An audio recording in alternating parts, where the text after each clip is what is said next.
Energy affordability is absolutely critical to everything in our daily lives. Our cost to commute, the cost of our food, the cost of heating our homes and cooling our homes. The Climate Commitment Act has been driving up the cost of electricity, gas, and diesel, and the solution is not to link with California. California has the most unaffordable housing market and the second highest cost of living of any state. I oppose linking our carbon market to California because Washington legislators need to address the affordability crises in Washington. Washington lawmakers will be limited in our range of policy opportunities or actions and the timing of those actions if we choose to link to California's market through a linkage agreement.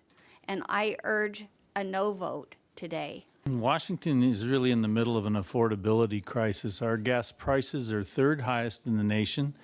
California is consistently higher than Washington with their gas prices. And if we link with California, as this bill proposes to do, it'll only make our affordability crisis worse. And I would encourage a no vote. Washington does have an affordability crisis. Housing and transportation costs 30% more in Washington than the national average. It takes fuel to run tractors, trucks, excavators, cranes, and pavers. It takes fuel to develop housing and apartment buildings. And more than 25,000 people are homeless or in an emergency and in transitional housing in Washington because they cannot afford a roof over their head. I think linking our energy market to California will make the problem worse, and I'm urging a no vote on linkage. I think if we're going to fix this affordability crisis that we're discussing today, Washington State's going to need to retain not only its sovereignty, but the independent decision-making, especially as it applies to our energy policy. Most certainly, the low-cost energy is part of competitiveness, and that creates good-paying jobs, family wage jobs, and careers in industry. And it's really for that reason that I'm opposing any long-term agreement to bind a carbon market with California or Quebec. In just a few years, California, even before Washington State, started banning gas-powered lawnmowers and natural gas stoves and furnaces and gas-powered cars. I mean, they were ahead of us. And their utilities have filed for bankruptcy. We see seasonal blackouts in California, and it's all due to really a poorly regulated market. California has not done a very good job balancing the competitiveness, protecting climate, but most certainly they've not done a good job protecting the citizens that are most vulnerable to those cost increases.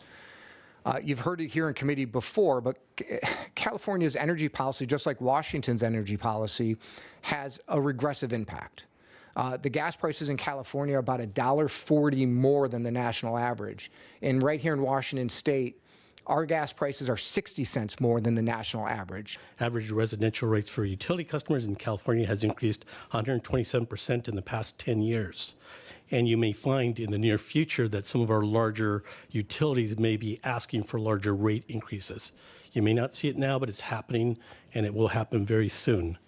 I think this particular bill will just increase the price of electricity as we go forward. We do have an affordability crisis in the state of Washington. We have the fourth highest food prices and grocery prices in the country.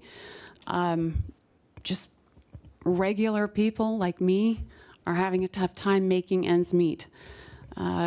Linkage would put a stick in the spokes when we need to change policy.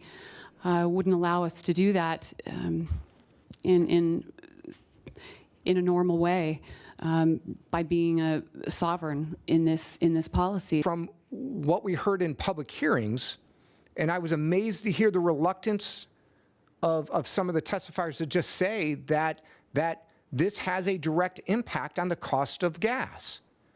And what California was not afraid to say it, because if you read the California reports, they have a report that directly links the cost of the carbon market prices to gasoline and diesel, retail gas and diesel at the pump. the prices that are going to impact those in our communities that can least afford those increases. I think Washington can do better by not linking, remaining independent and flexible, and really not beholden to decision-making in other states or countries. So for that reason, I'm a no.